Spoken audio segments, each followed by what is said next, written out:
So in this video, I'm going to do the analysis of Charles Leclerc's audio in those last 5 laps of Abu Dhabi 2021.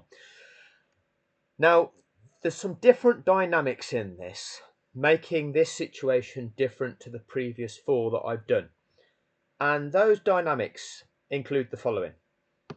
When we consider the 4 that I've already done, which is Mick Schumacher, ahead of Mick Schumacher was Lance Stroll. Ahead of Lance Stroll was Daniel Ricciardo, and ahead of Daniel Ricciardo was Sebastian Vettel. So they're the 4 analyses that I've done so far. When we look back to the Saudi Arabian Grand Prix, which was the Grand Prix before this, the penultimate race of the season, this was the championship points, how the championship stood going into Abu Dhabi 2021. So looking at this document, tied on points at the top of the championship, separated only on the number of race victories, courtesy of being awarded the Belgian parade, was Max Verstappen. Okay, but remember, the Belgian parade was not a race. It didn't even meet the FIA's own criteria as constituting a race start, because the race is deemed to have started when that safety car peels in and the lead car crosses that start-finish line for the first time after the safety car has gone into the pits. That never even happened in Belgium. But whilst they were parading behind the safety car, you had Martin Brundle and David Croft telling you, so we're now officially underway. So we're being lied to all the time by the show. Okay. But we're going back to this situation. Verstappen, Hamilton tied on points at the top there. Verstappen got 5 points extra than Hamilton did for the Belgian parade. So technically, you remove his 12.5 points he got gifted there, and Hamilton's 7.5 points. Hamilton's actually in the lead by 5 points, tied on 8 victories each. Bottas, 3rd. Perez, 4th. And this is the difference. Charles Leclerc is in 5th position in the championship, and he is only 4 points ahead of Norris in 5th. And also, he's only 8.5 points ahead of his teammate Sainz. Okay, so they've got something to play for. To many of these drivers, this last race of the season is essentially a dead rubber. Yes, it would be nice for them to win it. Yes, it would be nice for them to score a podium. But for the majority of them, it's not going to make a difference to their championship standing. Perez in 4th.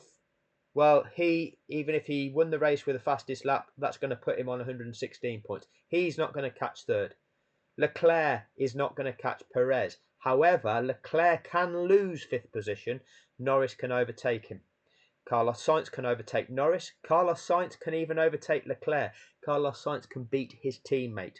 Right, so this matters to Leclerc, it matters to Norris, and it matters to Sainz. Daniel Ricciardo is not going to catch Sainz, so it doesn't matter to Daniel Ricciardo. Gasly, 15 points behind Ricciardo. So essentially, Gasly would have to finish 3rd or higher, okay, 3rd with the fastest lap or higher, to overtake Ricciardo, assuming Ricciardo doesn't get any points. Alonso is 23 points behind Gasly, so he's not going to catch Gasly realistically. Ocon is 5 points behind Alonso, but Alonso, we know, is ahead in that race. So, you know, there might be a bit of intra-team rivalry there within the Alpine team. Vettel on 43 points, Ocon on 72. Vettel's 29 points behind on Ocon. He's not catching him, so it's a dead rubber. Okay, Vettel's going nowhere. He's 12th in the championship, going nowhere. He's somebody I've already covered. An experienced driver, knew he's going nowhere in the championship. But, if Michael wants to get this job done, why doesn't he just let us through and get this thing started again? That was on Vettel. Lance Stroll. Well, he would need more than 9 points to overcome Vettel to beat his teammate. So, but he was outside the points, well outside the points. Tsunoda on 20. Well, again, Tsunoda, in order to overtake Stroll, would need to have finished 3rd in that race, so that wasn't happening. George Russell, well, he was out of the race by then. Kimi Raikkonen was out of the race by then. Nicholas Latifi, 7 points. Giovinazzi was out of the race. Mick Schumacher, well, was on 0 points. 0 points all season. Okay, so I've gone through his audio. The audios I've already gone through. Schumacher, 0 points, nothing to gain. He was in 14th position. Okay, wasn't going to gain anything. The other audios I've gone through, in front of Schumacher was Lance Stroll. Nothing to play for. He was in 13th position. He wasn't going to score 9 points from that restarted race. Next one up the road was Daniel Ricciardo. Daniel Ricciardo is not going to catch Sainz in front of him. He's not going to be caught by Pierre Gasly. So it doesn't mean anything to Ricciardo. The next one is Sebastian Vettel. And again, he's not going to catch Esteban Ocon. He's not going to be caught by Lance Stroll. Lance Stroll's behind him. They're both out of the points. So there's nothing in it for them guys. But with Leclerc, there's something in it. Okay? He wants to make sure that Norris doesn't outscore him by the 5 points that Norris needs to overtake him. And he's also mindful that his teammate Sainz, if his teammate Sainz gets 9 points more than Charles Leclerc, then he gets overtaken by his teammate. He'll drop from 5th down to 7th. So that's a dynamic. When we come to the Constructors' Championship, again, just to put everybody in the picture of the situation. There's Mercedes, there's Red Bull. There's the difference. And if we just round that up to 560 for Red Bull and 588 for Mercedes, just gets rid of the half-point mess there. There's a difference of 28 points in the Constructors' Championship. You only overcome that if you're running 2 cars, because 1 car winning with the fastest lap is only 26 points. You're not going to overcome a 28-point lead by only scoring 26 points. So the moment that Red Bull retired Perez from 3rd position in that Grand Prix, that absolutely sealed the Constructors' Championship for Mercedes. Any chance that Red Bull may have had, which was still on the table because running behind that safety car, it was still possible that Hamilton may have got a puncture. He might have suffered a mechanical failure. Okay, he might have lost control of the car and gone into the barriers. Had he have done so, that would have that would have taken away Hamilton's points from that race. He'd have got 0. That would have promoted Max Verstappen to 1st with fastest lap, 26 points, and Perez up to 2nd with 18 points.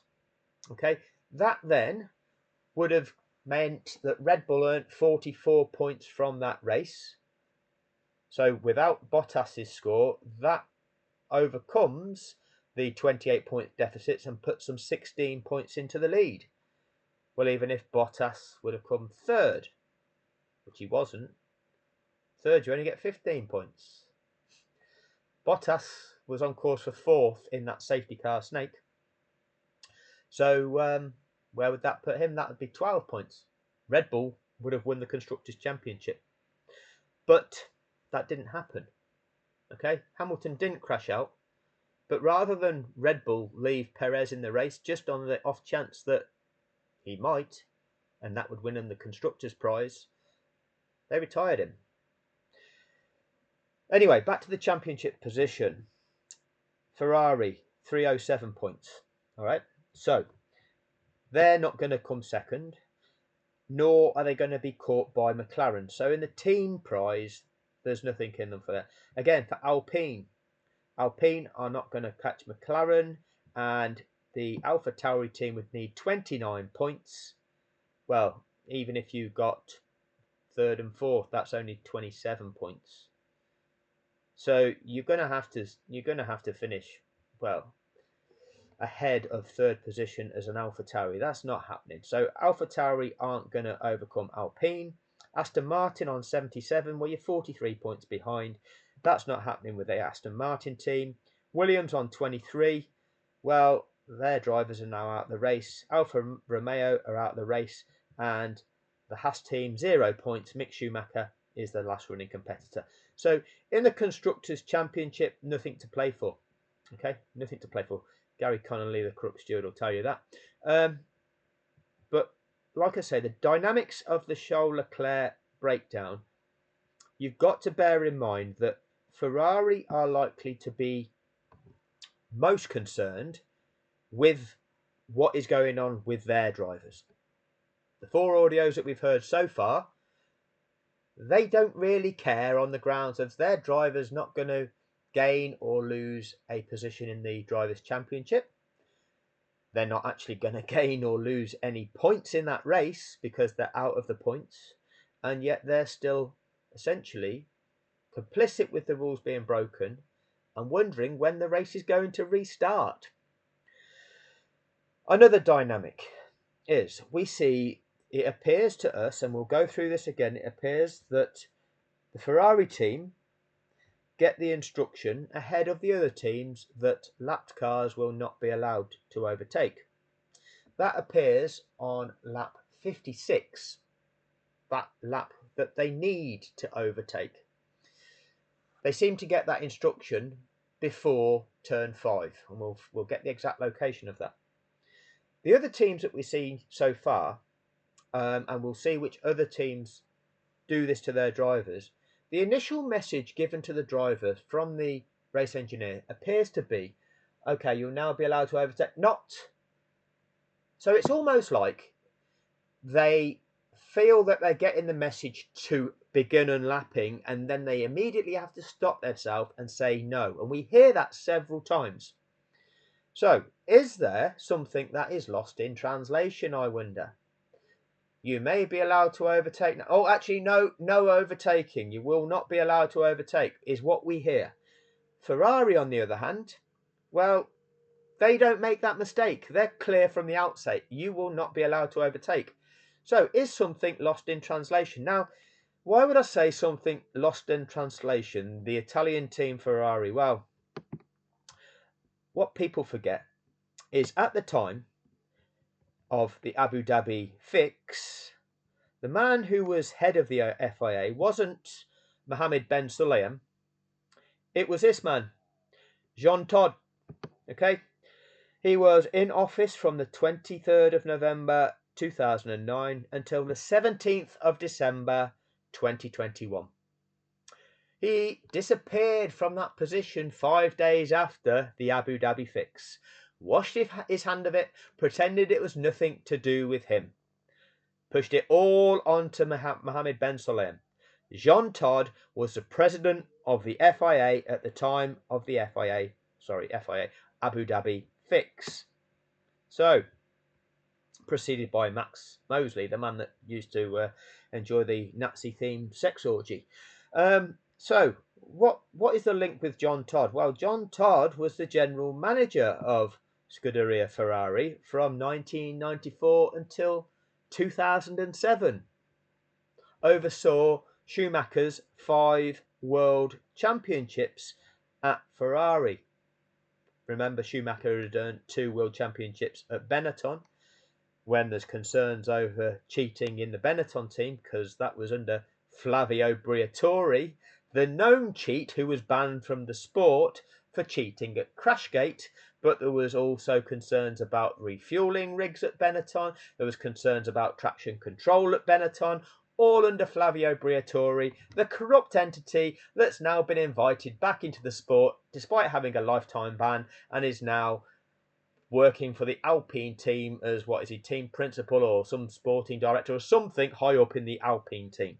Okay, but Jean Todt was the Ferrari general manager during the Schumacher years. Did he want to protect that legacy as the president of the FIA? I wonder. Does make you wonder, doesn't it? What's he doing with himself now is Jean Todt? Well, what he's done now, when you are a corrupt bastard, okay, what happens? You get a job as the special envoy for road safety to UN Secretary General Ban Ki-moon. The new UN Secretary, Antonio Guterres, confirmed him in this role in April 2017. So you get to become a special envoy for the UN when you oversee a motor racing season, the supposed global pinnacle of motorsport, and allow to be on show the types of dangerous driving that Max Verstappen exhibited in that season, which sets an example to kids. And you are the special envoy for road safety to the UN. You couldn't make it up, could you? Well, no, because I'm not making it up. That's what you get. You or I wouldn't get that position, but if you're corrupt, you know, if you're already on hundreds of £1,000s a year salary, oh, you get other roles as well, which pay you handsomely and cushy numbers. Isn't that funny? Isn't that funny? So, the third dynamic that we'll consider, okay, the third dynamic we'll consider is this, and I've cut to track of you. We're just about to listen to something before I show you what's going on with these red, white, and yellow lines. So, have a listen. Oh no! Nicholas Latifi has crashed. Oh no! Nicholas Latifi has crashed. I think that is at turn 14, where we saw. We won't wait to see if Nicholas Latifi can move his car or not. Can he get that into gear and can he get it back to the pits? Or will we need a safety car? No, that'll be a safety car. Kimi Raikkonen, a crash in practice. It is at turn 4. Yeah, Kimi practice crashing there in practice. 14, and yes, that will be a safety car because marshals are going to need to recover that Williams and to work on it, and this now completely changes the context of this race if they can clear the Williams in time and we can have a couple of laps racing to the checkered flag. There's bound to be a couple. There's bound to be a couple, even though there was only 5.4 laps remaining and the average duration of clearing this sort of thing up to 5.5 laps are lost. So it's highly likely it's going to be a safety car finish, but Brundle tells it's bound to be a couple, but that's not the key here. Well, of course, that's where Max Verstappen's much fresher tyres will fire up. This is where Max Verstappen's much fresher tyres will fire up, okay? So what we're looking at these lines here. Lewis Hamilton is on 38 lap old hard compound tyres. Max Verstappen's much fresher tyres, which are going to fire up, are still hard tyres, but they're 16 lap old. So they've done 22 less laps. That is the same compound of tyre. It is chemically the same material contacting the tarmac. The only likely difference is some of that material on Lewis Hamilton's car, some of that material on that tyres has worn away because he's used more of it. Meaning there's probably a thinner skin of that rubber. Max has got a thicker skin of that rubber on those tyres that Martin Brundle is describing as going to fire up quicker. Well, let's think about thermodynamics and how heat is transferred. If you've got something that is relatively thin, think of a piece of meat. Think of a piece of bacon and a slab of steak. One is thin, one is thick. Which one is going to heat up the quickest? Which one is going to fire up much faster than the other one? I wonder. It's chemically the same. One is thicker. It's going to take a bit longer for that heat to dissipate through that tyre, isn't it? Maybe, maybe not. Let me know what you think in the comment section. It's still not the point. We're talking about Charles Leclerc here. We're talking about Charles Leclerc. Let's have a look at Charles Leclerc. Oh no! Nicholas Latifi has crashed. I need Leclerc in there. It's this one here. He's in 12th position at that time because at that time Ricciardo hasn't pitted and Perez hasn't retired. So this is Leclerc's race. Leclerc, when that virtual safety car period occurred, due to Giovinazzi pulling over, Leclerc used that virtual safety car to pit onto medium tyres. So Leclerc is on 16 lap old medium tyres. Ricciardo pits, gets out of his way. So that means Leclerc is behind Esteban Ocon, who is on 36 lap old hard compound tyres. This is where Charles Leclerc's much fresher tyres are going to fire up, isn't it? Not only are they the medium compound tyre, which should be grippier, okay, they should grip up quicker than a hard compound tyre, shouldn't they? They're softer and therefore they should heat up quicker. That should be the way that these compounds should work. Do we see that? Now you can say, yeah, but they're old mediums. But how many laps are these mediums capable of doing? Well, let's look. Well, let's not look at Lewis Hamilton's because that's not reflected. That's reflective of Mercedes not utilising those tyres to give Hamilton the benefit of them. I wonder why you did that, Mercedes. I wonder why you did that, Bono. We saw Mercedes with Bottas run those medium tyres for 30 laps from a full fuel load where the tyre wear will be its greatest. You manage 30 laps in a heavy car. We've got here, Tsunoda did about 23 laps in a heavy car. We've got here, Vettel has done about 23, 24 laps in a heavy car. Stroll has done about 20 laps in a heavy car. Latifi has done about 28 laps in a heavy car. So 16 laps in a lighter car. Them tyres are a lot less worn. You're now going to do a few laps behind the safety car, which is not putting all that load and not putting all that wear through them. And if you do then go racing, you will race for a maximum of 1 to 2 laps on those tyres. You would think, would be a better proposition than the hard compound tyre restarting after a safety car situation. Oh, that will give Leclerc the advantage, wouldn't it? Surely. That's where those much fresher tyres are going to fire up on any kind of restart. Because that's what Martin Brundle tells us. Martin Brundle tells us that's what's going to happen. Are going to need to recover that Williams and to work on it, and this now completely changes the context of this race if they can clear the Williams in time and we can have a couple of laps racing to the checkered flag. There's bound to be a couple, and of course that's where Max Verstappen's much fresher tyres will fire up and give him the confidence on any kind of restart. It depends how there will be. I'm pretty sure on lap 52, obviously because of the slow pace with 5 to go, that they'll probably have a lap or two as long as they get it. If they get a vehicle on there. Right. So with those dynamics in play, Leclerc on medium compound tyres.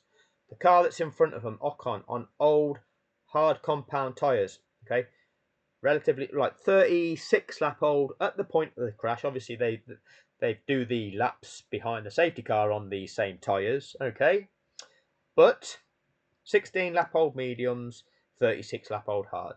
20 laps of the race less use of these tyres. Okay, and mediums compared to hards. 16 lap old mediums, 36 lap old hards. What would you rather be on? So let's now, with that dynamic in mind, the fact that the former Ferrari president, or former Ferrari team principal, whatever he was recorded as, is now the head of the FIA overseeing this race.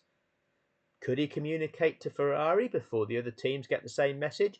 Does that message go out in Italian and therefore there is some lost in translation to the other teams? Wait, not be allowed to overtake. But Ferrari don't suffer with that miscommunication, do they? Not for this one. And like I say, the championship situation of this actually mattering to Charles Leclerc, Lando Norris, and Carlos Sainz. This is where we're going to see some slight differences to the 4 audios that we've heard so far. So without further ado, on with those audios. So let's maximize this. I have re-recorded it and I'm just going to play that recording and stop this recording as we go through. Here we go. Okay, this is a re-record of the Charles Leclerc audio. And just to demonstrate to you, this is synced up with the audio at 1:28:20 and tracker view at 1:28:20. The importance of me doing this, in the previous one that I've uploaded to YouTube, I rewound it because it appeared on that Ferrari knew that the race was going to be resuming with lapped cars in situ, or at least lapped cars were not going to be allowed to overtake before everybody else. Everybody else appears to know about that as they're travelling between turn 5 and turn 6, that top straight that you see Leclerc currently on. Whereas Ferrari seem to notify Leclerc that when he's in and around turn 3 and 4. We'll double check again. And we'll just see how it goes, really. So, without further ado, 1:28:20. I've not changed anything on track of you. Let's listen to this through.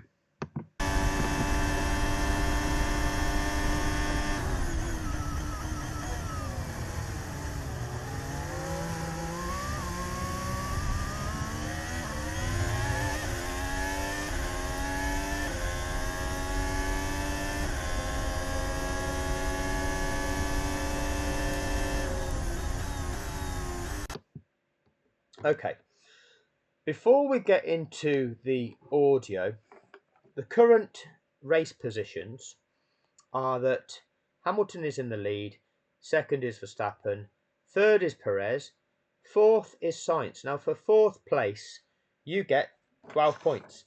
Okay, now I'm just actually writing this down as we go. So fourth place, Sainz, 12 points. He was 8.5 points behind Charles Leclerc. So the fourth place, that puts him 3.5 points ahead of Leclerc. So that at the moment jumps him to 5th position in the championship. Leclerc is in, what did we say? He was in 12th position. He's getting 0 points. Okay, so he's definitely losing out at that stage. Norris is in 8th position currently. An 8th position will get you 3 points. Now, 3 points isn't enough to overcome the 4-point deficit.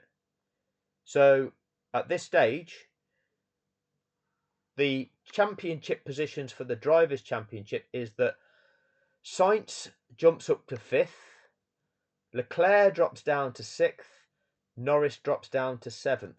That's the current standings in this race for those 3 drivers, based on their current race positions.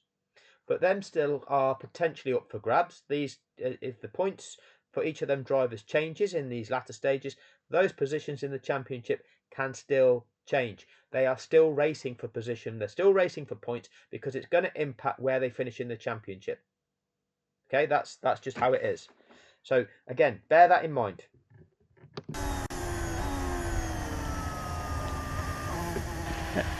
And safety car deployed. Safety car deployed.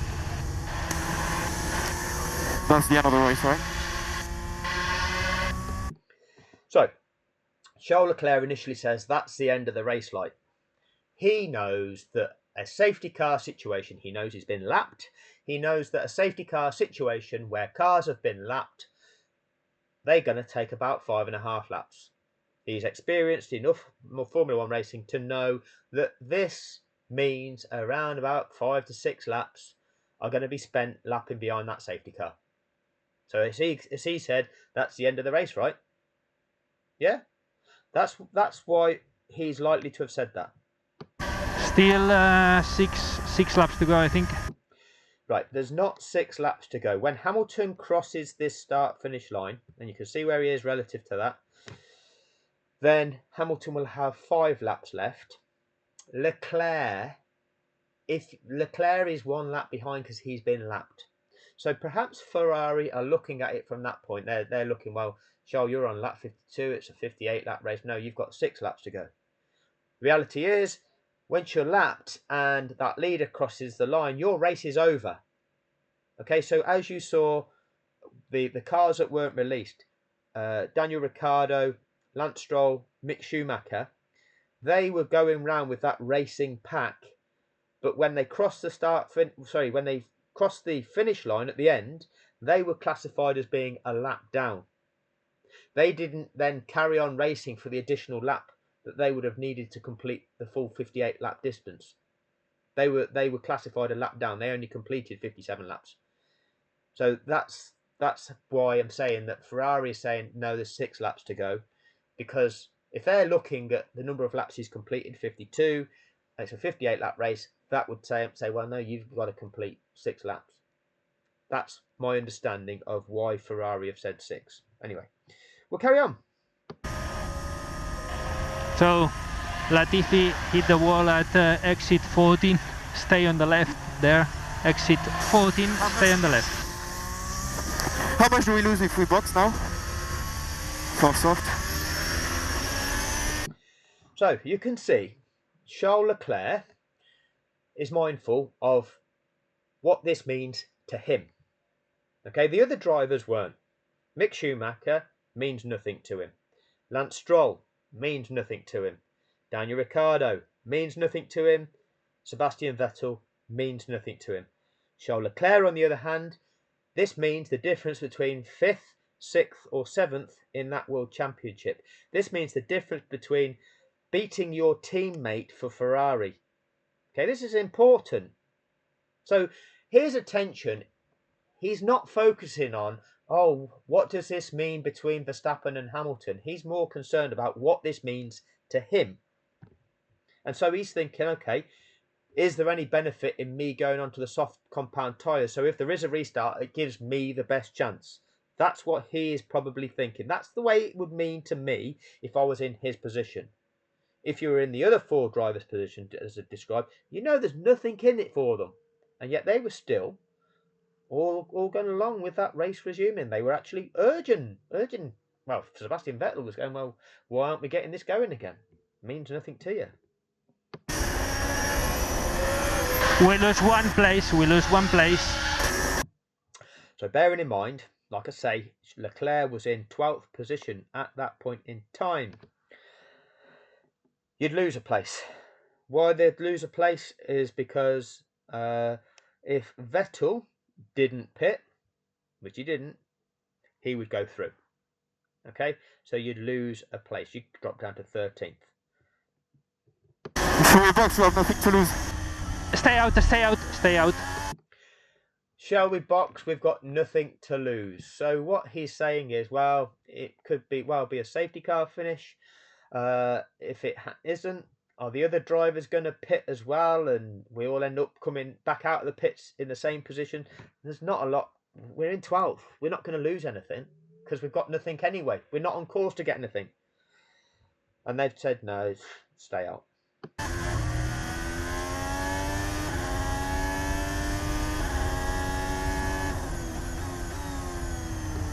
And by staying out, okay, what happens if you stay out? Well, you gain a position. Ricciardo ahead of him pitted. That has put him up to 11th.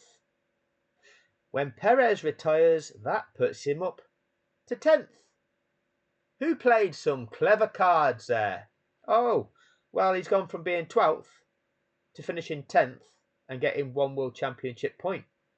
He's now 10th. And this is when those much fresher medium compound tyres, the better compound surely, are going to fire up much quicker. So has he got the chance to jump Ocon and Alonso? Who knows? Let's wait and see, shall we? Let's wait and see. The suspense for some of you.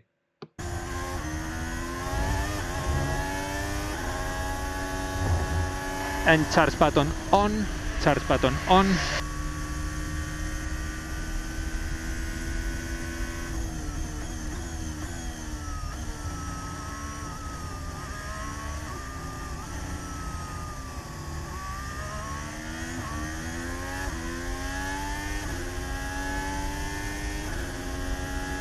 So Ricciardo pitted for new soft.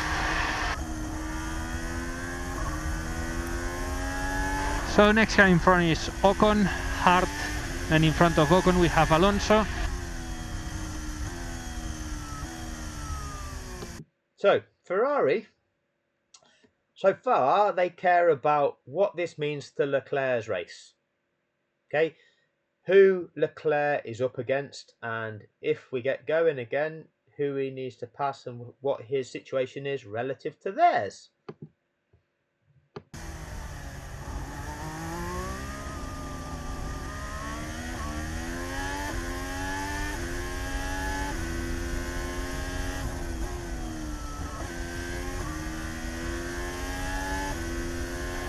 We are P11. Nil point.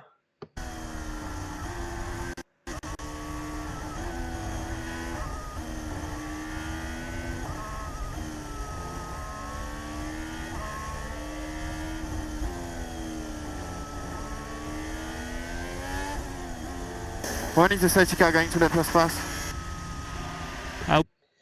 Okay, now there's two ways you can interpret that. Charles Leclerc, why are you asking that question? Because you've passed the accident firstly, you're on your way to turn 14 now, so you don't know the state of that track.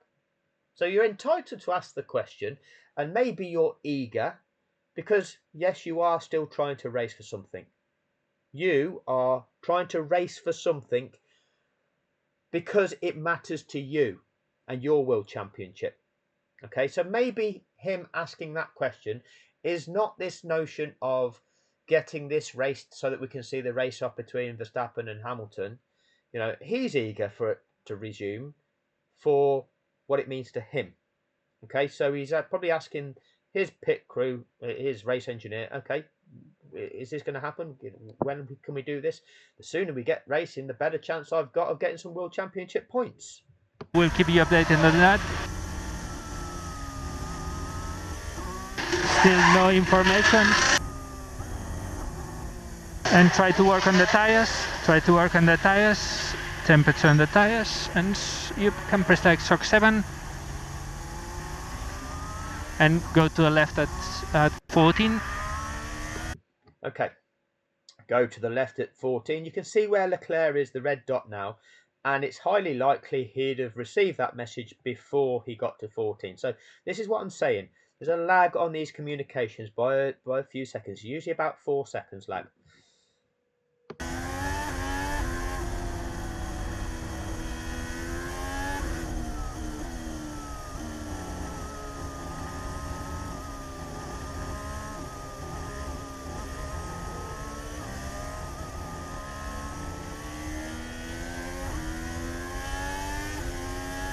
Will the race restart?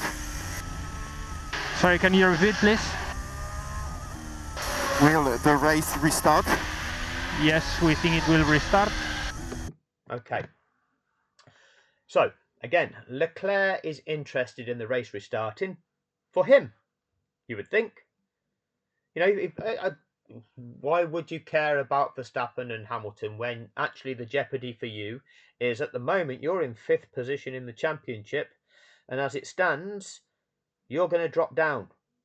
You don't know whether you're going to, well, your teammate's going to beat you. Norris might beat you. You might drop from 5th to 6th or even to 7th. So it's in your interest, if it does restart, giving you the chance of at least getting some points and seeing if you can actually maintain your position in the championship. Ferrari say yes, they think it might. Now, you don't know that.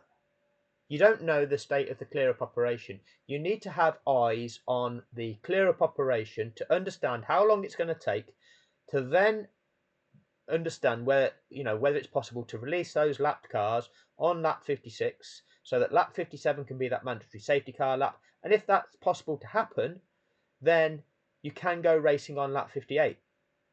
This is lap 55. Okay, so this is, being on lap 55, and he's asking, will it restart? Well, yeah, we've got this lap, and as long as you're released by the end of the following lap, yeah, it will restart. So it's looking like it might well do. So we'll just go back and listen to that. Start. Sorry, can you repeat, please? Will the race restart? Yes, we think it will restart. So that's, if they're, well, have they factored in the fact that a fire extinguisher has gone off and there might be more debris to clear up and how long it's going to take for the clear up operation? You know, who knows?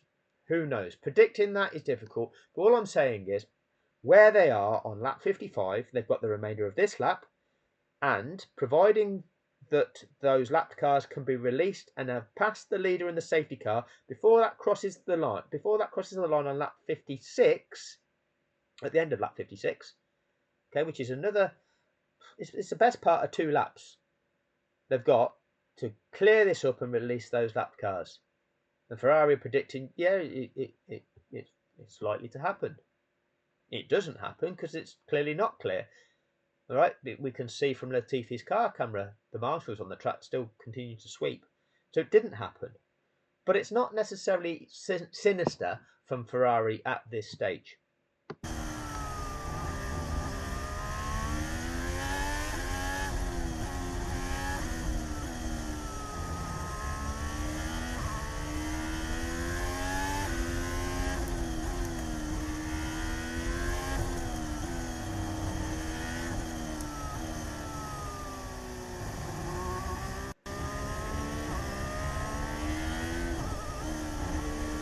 And you are doing a good job on tires and brakes.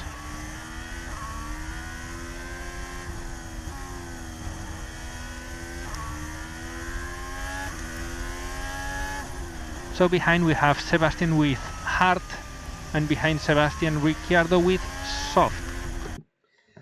No mention of Max Verstappen, is there?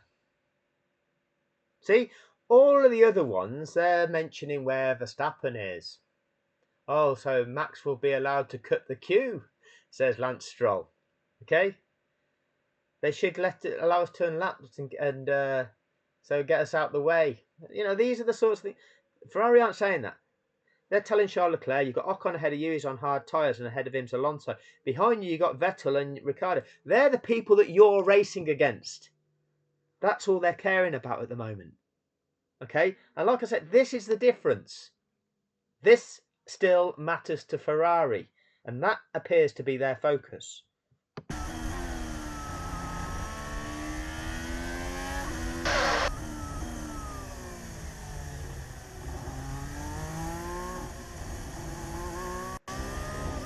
So Sebastian with used hard and Ricciardo new soft. The information is about the cars that he is racing. Yeah? So it's nothing to do with what's going on between Hamilton and Verstappen.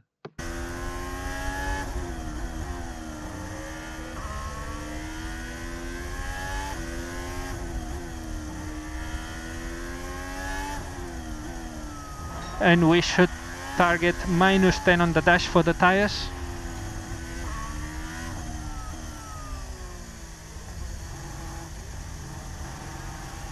And mode PW, charge button off.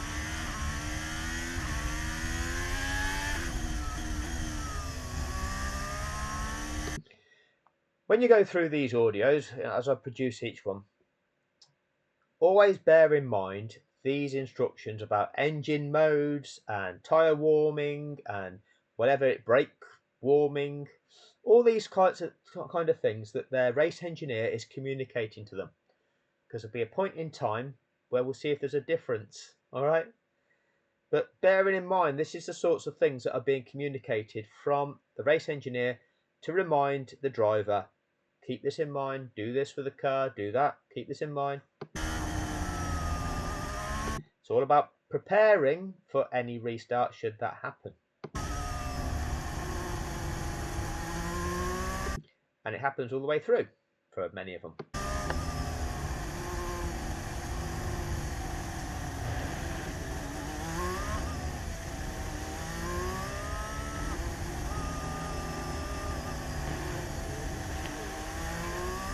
So not sure if we will let us unlap ourselves or not, and 3 laps to go when we cross line. So, end of lap 55. What is going on? We're not sure if they're going to let us unlap ourselves or not. Oh, it's all confusing. Michael Massey under so much pressure, so much time pressure. Well, you're not sure, and we've not even started lap 56. Lap 56 is that crucial lap. That crucial lap whereby, and where you've just come by at turn 14, there was a crane removing Latifi's car as you all went by that. But there was still debris on the track. There was still fire extinguisher powder on the track. You're saying you're not sure. What needs to happen is that track needs to be declared safe on the lap that's coming up, lap 56. And once it's declared safe, the clerk of the course will hand back to the race director, and he will give the instructions to those lap cars to unlap. And providing that happens on lap 56, lap 57 is that mandatory safety car lap, and then they go racing on lap 58. But at the end of lap 55, not even completed lap 55, you're now saying you're not sure if they're going to let you unlap. Why are you being told you're not sure? Already you're breaking you're having it suggested that the rules are going to be broken on lap 55. You're on lap 55 of this race, and it is being suggested to you for you to communicate this to your driver. It's being suggested to Ferrari that you might not unlap. That is breaking the rules of the sport, because you cannot categorically resume racing with lapped cars in situ. You categorically cannot do it. Well, I say that.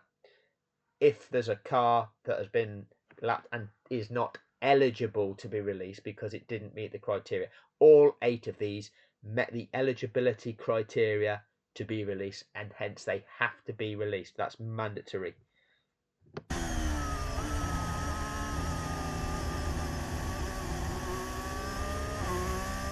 Come on. So, why is Charles Leclerc saying come on? Well, the reason he's saying come on is because this impacts him. He's just been told we might not be allowed to unlap. He's like, oh, for God's sake, I'm trying to get some World Championship points here. What are you doing? Yeah?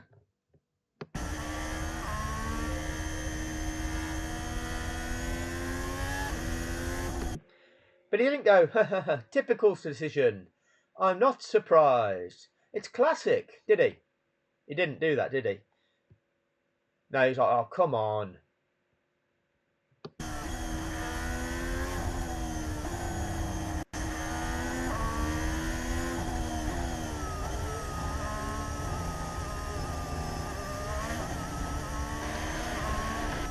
So no unlap will go.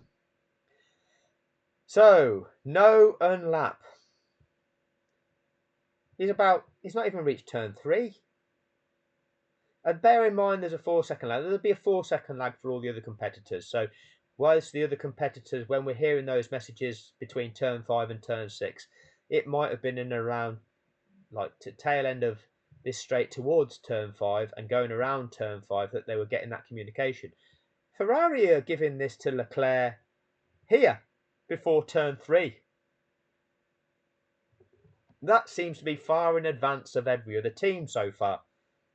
We'll see how it progresses when I go through the other 9 competitors, but that's the earliest a team has informed their driver that they won't be unlapping. We'll just get the actual exact location of this.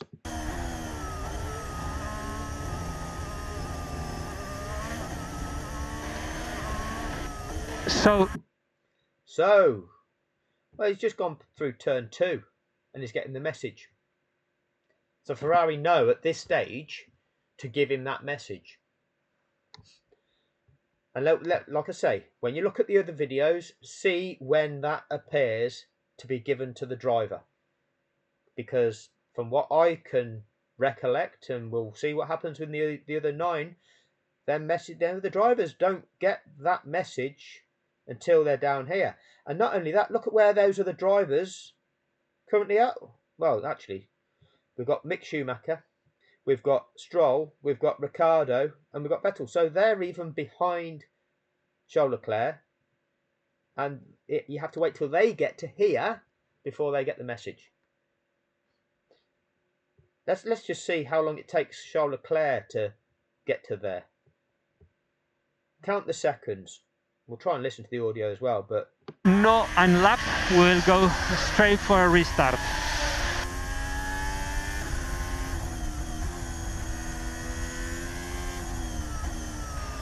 So if we overtake Ocon, we will beat Norris for the championship.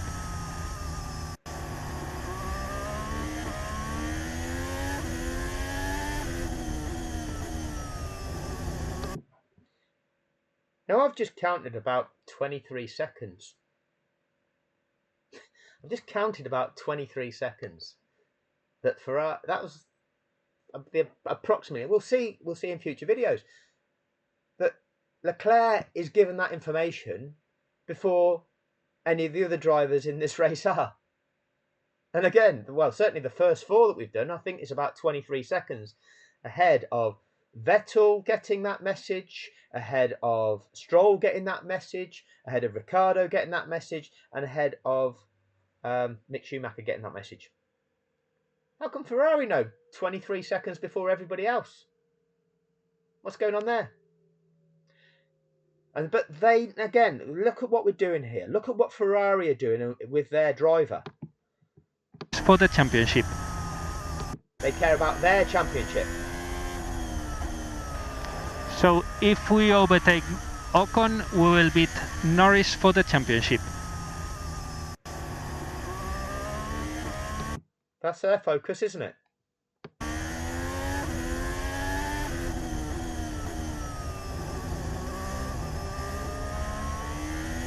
So, again, this notion of before resuming racing, before racing can resume, you have to carry out the regulation, which is to release the lapped cars and then carry out that mandatory safety car lap before you go racing. Ferrari are likely to have been involved in that meeting whereby it was agreed between the teams and it would have been presented to the teams. You can resume racing with lapped cars in situ and they'll all get blue flags and all this lot to manufacture a racing finish, because nobody wants to see a race end behind the safety car. All this lies a contrivance. All parties, all teams, the FIA, and clearly the broadcasters, because the broadcasters have to convince you that this is allowed too. And that is what Brundle and Crofty are doing all the way through this. They are convincing you that this is allowed. That's not allowed. That's a breach of the rules. They're presenting the fraud. They're being paid to present the fraud. They're lying to you all the way through. But Ferrari have probably sat in that meeting and then they're looking at their race now. Okay, what's our race? Well, we've got a driver that's in, oh, was he now up to, this is lap 56, isn't it? Our driver's now up to 3rd place in this race. Carlos Sainz now on course for a podium because Perez has got out of the way. Oh, that's good. We're on course for 3rd. What about our other driver, Charles Leclerc? Well, what does he need to do to make sure he beats Norris? Well, what you need to do is get ahead of Ocon, get 2 championship points, and that should keep you ahead of Norris. Well, Norris, what's he on course for? 6.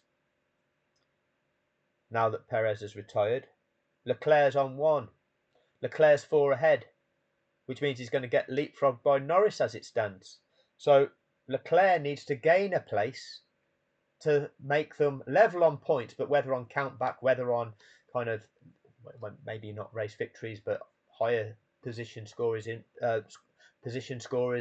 in races, he would still finish ahead of Norris.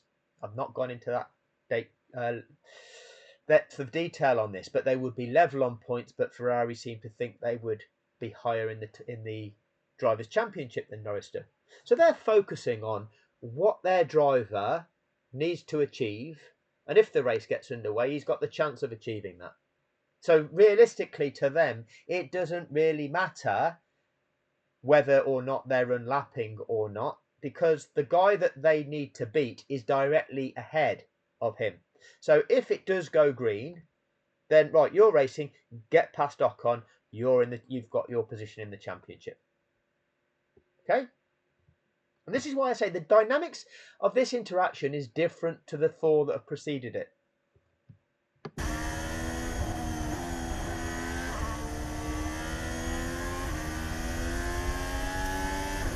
And keep working on the tires.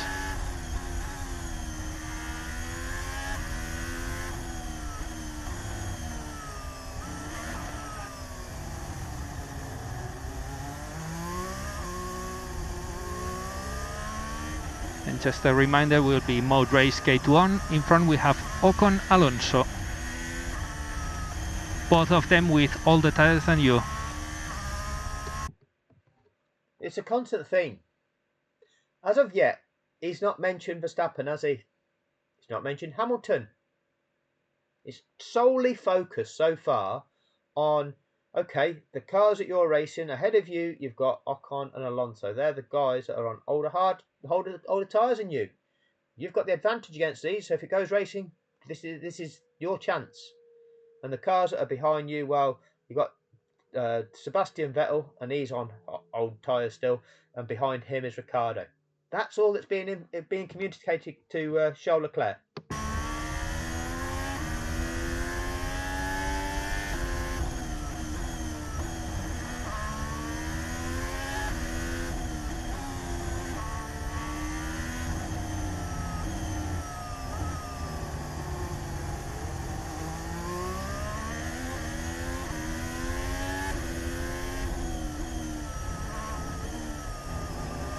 And we need a bit more temperature on the rear tires if you can. Again, making sure that car is best prepared, so it gives Charles Leclerc the best chance. When is it going to restart? Again, the question, when is it going to restart? Because it matters to Charles Leclerc. Didn't matter to the other four. Still no information on that.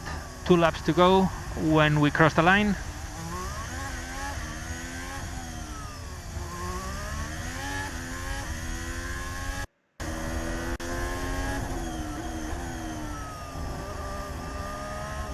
So, according to the regulations, no information, 2 laps to go when we cross the line.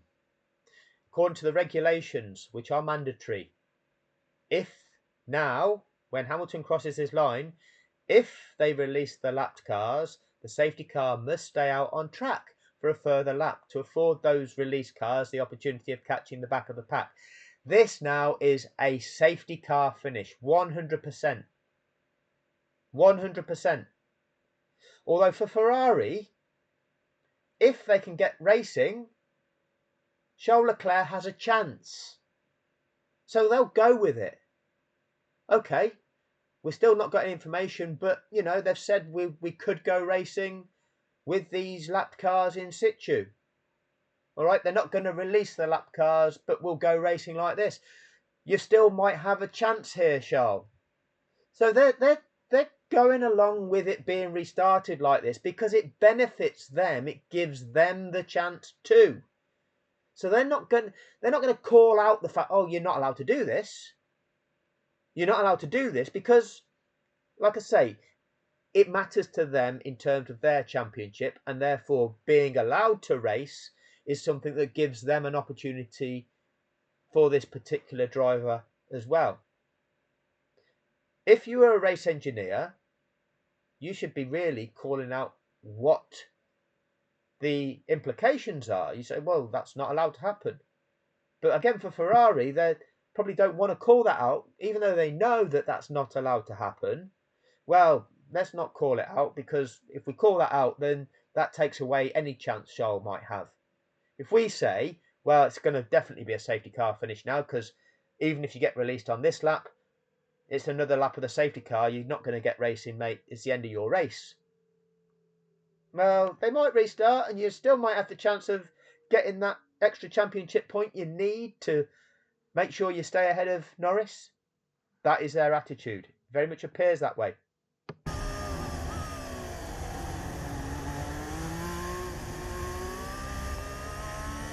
Maybe the race will finish like this, but keep working on the tires.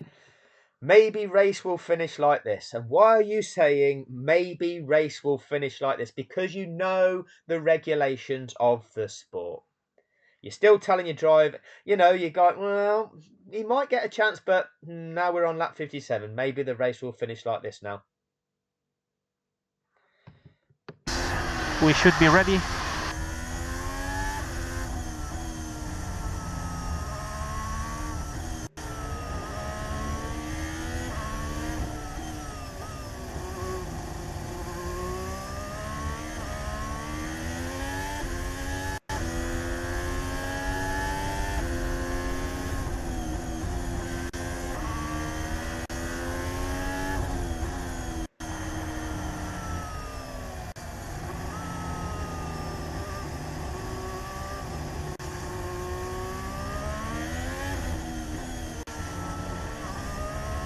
and charge button on, mode race, keep working on the tires. Again, giving the driver the information, okay? Giving the driver the information to keep the car prepared just on the off chance we are going to get a restart.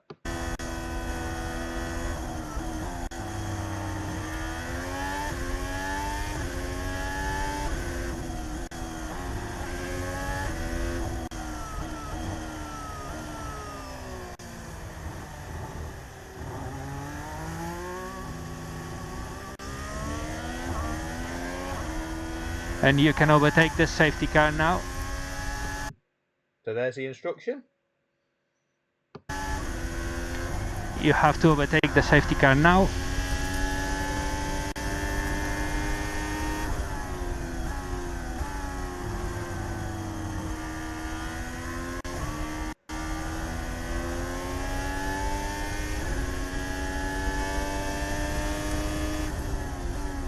Safety car in this lap, safety car in this lap, K2 on.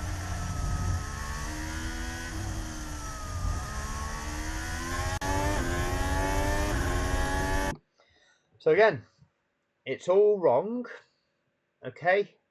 But Ferrari appear to be focusing on Leclerc's chances and Leclerc's World Championship. So maybe that's the reason that they're not calling out that this is wrong. This shouldn't be happening. Like I say, the first 4 audios, that didn't matter to their World Championship. That didn't matter to their race positions. They weren't going to finish in the top 10. Leclerc is in 10th. He's currently got 1 World Championship point, although Norris is on course at the moment for 6 World Championship points, a difference of 5, which is enough to overcome the 4-point lead that Leclerc currently has. Leclerc needs to make up a place. This is the only chance he's going to get of doing that. So Ferrari are just focusing on that, it appears, and therefore focusing on what this means to Charles Leclerc. Their other driver, Sainz, well, he's been bumped up to 3rd position when Perez has retired. Happy days, we've got an expected podium here in the final race of the season. A red set of overalls on this season finale race, the one where the eyes of the world are watching it. Well, that looks good for Ferrari, doesn't it? Let's see if Charles can do all right and make sure he finishes ahead of Lando. K2 on, K2 on. And this is where Leclerc's much fresher medium compound tyres, not the same hard compound tyres that Max and Hamilton on. This is where his much fresher medium compound tyres will fire up much faster on any kind of restart. Any kind of restart.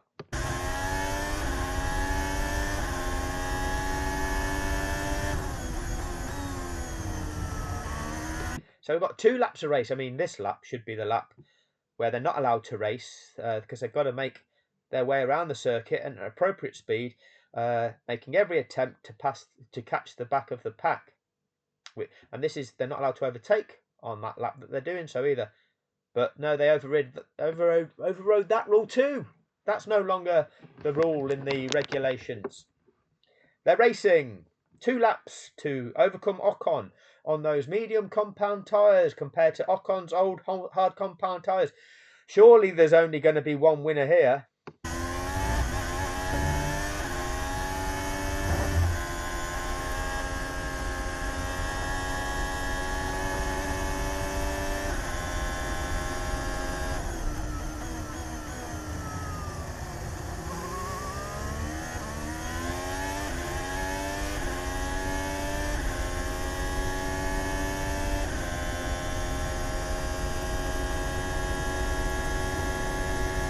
K2 off, K2 off.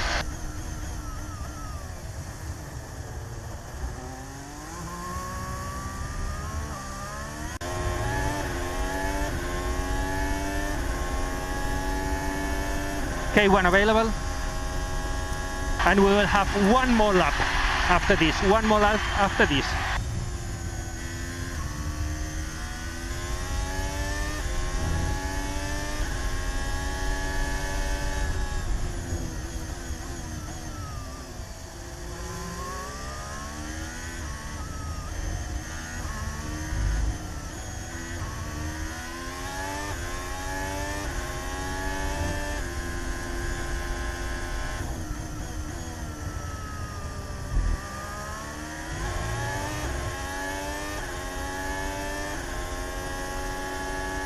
And last lap, last lap.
Oh, it turned out those much fresher, better, faster, medium compound tyres didn't actually fire up any quicker, did they, than the old hard compound tyre that Martin informed us was going to happen. Did you hear anything about Max Verstappen during that? Did Ferrari give a flying one about Max Verstappen, or were they solely focusing on what those circumstances, or what those unfolding circumstances were meaning to their driver, and whether or not their driver still had a chance of protecting his position over Lando Norris in the Drivers' Championship? That appeared to be Ferrari's sole focus. There was never any notion of, even during that period where it was always suggested, well, we might restart like this, we might not be allowed to overtake. There's never the notion of blue flags for Verstappen, was there? They didn't talk about, oh, yeah, we're going to get blue flags for Max. They didn't give a shit about that. There was no mention of blue flags in that. Ferrari focused solely on Leclerc and whether or not Leclerc could race Ocon and beat Ocon for that point. So, although the rules were broken, that is probably why Ferrari, their strategist, spoke to the Leclerc in the way that he did, and probably the way Leclerc expressed his frustration at times and desire to understand whether or not he was going to get the chance to race. It's different to the first four that you've heard, very different to the first four. But there's a reason, and that reason is because it mattered to Leclerc.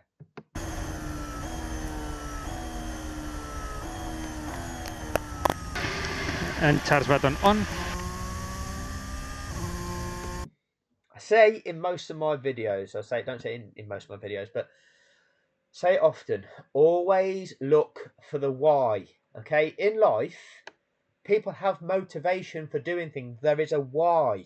So always look at the reason as to why somebody would be doing a certain thing. Why would certain people conduct themselves a certain way? Why would they say a certain thing? The why here is, well, this still matters to Leclerc and to Ferrari as a team because he's their driver. So because it matters to him and to his World Championship position, this is what would then be a justifiable reason for their conduct in this set of circumstances. When you look at the circumstances of everybody else, they don't have that why.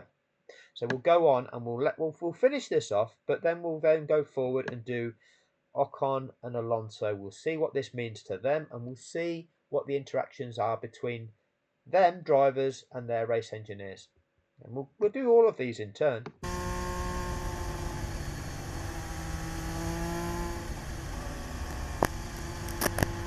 What? Fuck!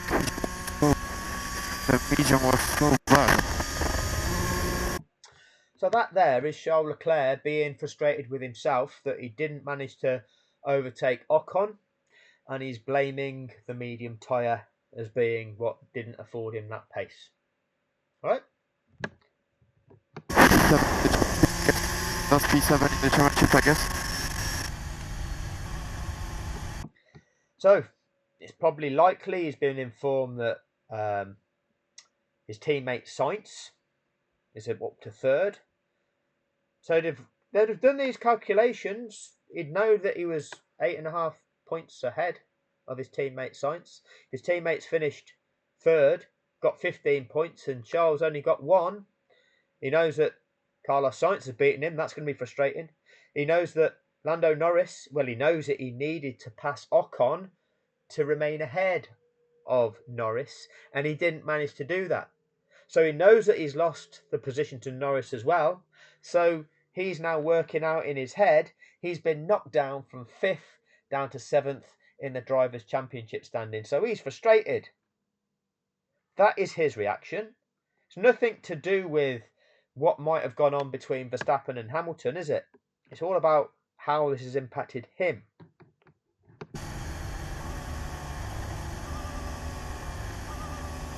Yes, P7 championship. Yes, P7 championship.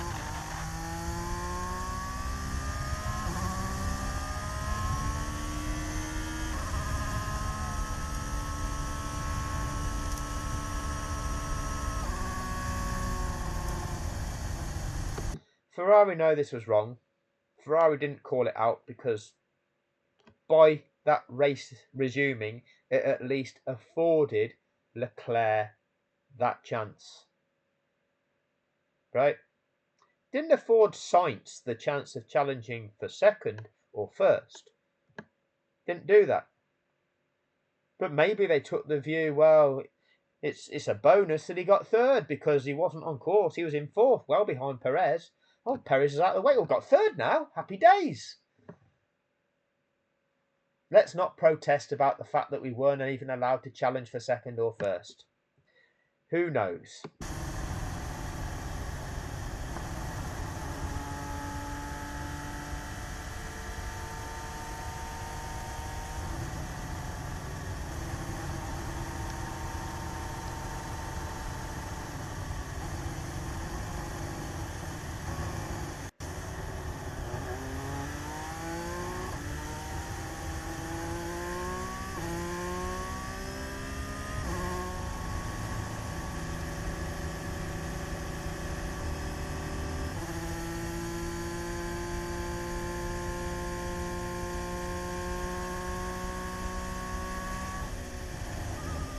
Congratulations to Carlos. Amazing, yeah. Congratulations to Carlos. He's congratulating his teammate for his teammate having overtaken him in the Drivers' Championship. It's not congratulating Max Verstappen, is it?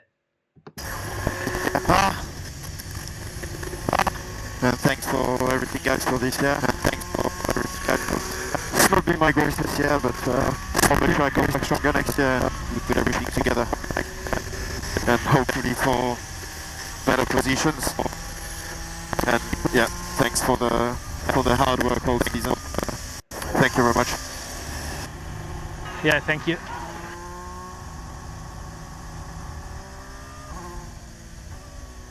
È proprio così, Charles, l'hai detta giusta. L'anno prossimo vedrai che ci divertiremo di più e anche tu. Hai fatto una bella stagione. Sei stato anche sfortunato.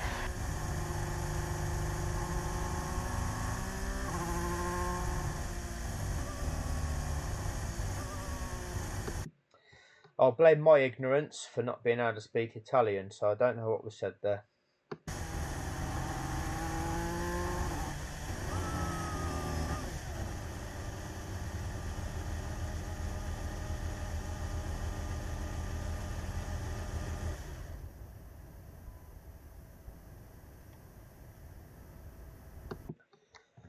And that's that. Go check out the first 4. If you want, check out the black thumbnails where it's just the audio without me talking about it. Different dynamics. They all seem to be concerned about what's going on between Lewis and Max. There was no mention of Max Verstappen or Lewis Hamilton in what you've just seen. Ferrari were focusing on their driver and what this race meant to their driver and how that impacted their driver's final finishing position in the Drivers' Championship. They knew that race resumption was wrong, but it gave their driver the opportunity of getting that extra point that he needed. And that's probably why they kept quiet about it. The sport is corrupt, and they kept quiet about it. A man was robbed of a valid accomplishment, and they kept quiet about it. So I don't respect them for that.